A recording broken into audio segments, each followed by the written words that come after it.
ఒకసారి వైఎస్ఆర్ కాంగ్రెస్ పార్టీ ప్రభుత్వం అంటే 2023-24 వైఎస్ఆర్ కాంగ్రెస్ పార్టీ చివరి సంవత్సరం ఒకసారి గమనించినట్లయితే పొగాకు రైతులకు సంబంధించి 2023-24 మధ్య మన చివరి ఏడాదిలో ధరను గమనిస్తే రాష్ట్ర వ్యాప్తంగా అంటే ఉత్తరాది ప్రాంతం దక్షిణాది ప్రాంతం రెండు ప్రాంతాలు కలిపితే రాష్ట్ర యావరేజ్ రాష్ట్ర సగటు ధర 289 రూపాయలు 2023-24 మధ్య కొనుగోలు జరిగింది.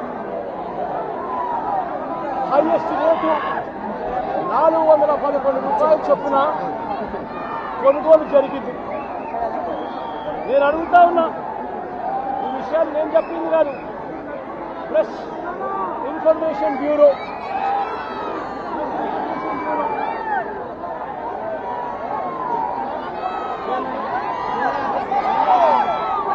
ఇన్ఫర్మేషన్ బ్యూరో 2025 జనవరి 1న అఫీషియల్గా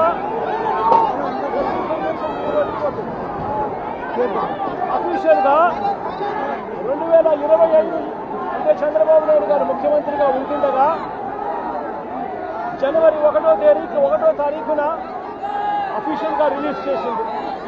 ఆ ప్రెస్ నోట్లో చెప్పిన ఫిగర్లు ఇవి.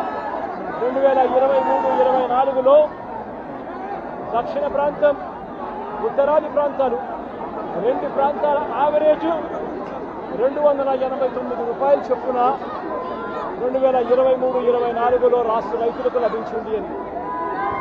అదే మాదిరిగా హైయెస్ట్ రేటు 411 రూపాయలకు కొన్నట్టుగా నిర్ధారిస్తూ ప్రెస్ ఇన్ఫర్మేషన్ బ్యూరో అఫీషియల్గా రిలీజ్ చేసిన ప్రెస్ నోట్ ఇది. నేను అడుగుతా ఉన్నాను, గతమా మాదిరిగా ఉంటే డేట్లతో సహా నేను ఈ వివరాలన్నీ కూడా చెప్తా ఉంటే కేంద్ర ప్రభుత్వానికి సంబంధించి రిలీజ్ చేసిన డాక్యుమెంట్స్ను ప్రజెంట్ చేస్తూ ఉంటే ఈరోజు పరిస్థితి ఒకసారి గమనిస్తే ఇవాళ దక్షిణాది ప్రాంతం ఉత్తరాది ప్రాంతం యావరేజ్ రేటు రెండు ప్రాంతాలది కలిపితే కూడా యావరేజ్ రేటు కేజీకి 214 రూపాయలు మాత్రమే ఈరోజు రైతులకు తగ్గుతూ ఉంది. అంటే ఎక్కడ 289 రూపాయల యావరేజ్ రేటు, ఎక్కడ 214 రూపాయలు యావరేజ్ రేటు అని చెప్పి ఈరోజు గట్టిగా చంద్రబాబు నాయుడు గారి ప్రభుత్వాన్ని నిలదీస్తూ ఉన్నాం. అంటే ప్రతి రైతు కూడా ఎకరాకు 75 రూపాయలు చొప్పున కేజీకి నష్టపోతూ ఉన్నాడు. అప్పటి రేట్లతో ఇవాళ పోలిస్తే ఇదే ఉత్తరాదిన, ఇదే దేవరపల్లిలో, ఇదే గోదావరి జిల్లాలో 2023-24లో వైఎస్ఆర్సీపీ ప్రభుత్వ హయాంలో సగటు ధర 326 రూపాయలు పడుతుంది యావరేజ్ రేటు. ఇవాళ ఇదే ఉత్తరాదిన ఇవాళ సగటు ధర 236 రూపాయలు మాత్రమే పలుకుతా ఉన్న పరిస్థితి ఇవాళ రాష్ట్రంలో కనిపిస్తూ ఉంది.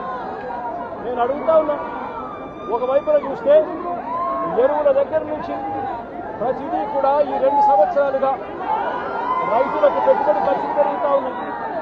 మరోవైపు చూస్తే రైతులకు 2023-24 అంటే 2 సంవత్సరాల కింద వచ్చిన రేట్లు కూడా ఇవాళ రైతుకు రాని పరిస్థితి కనిపిస్తుంది.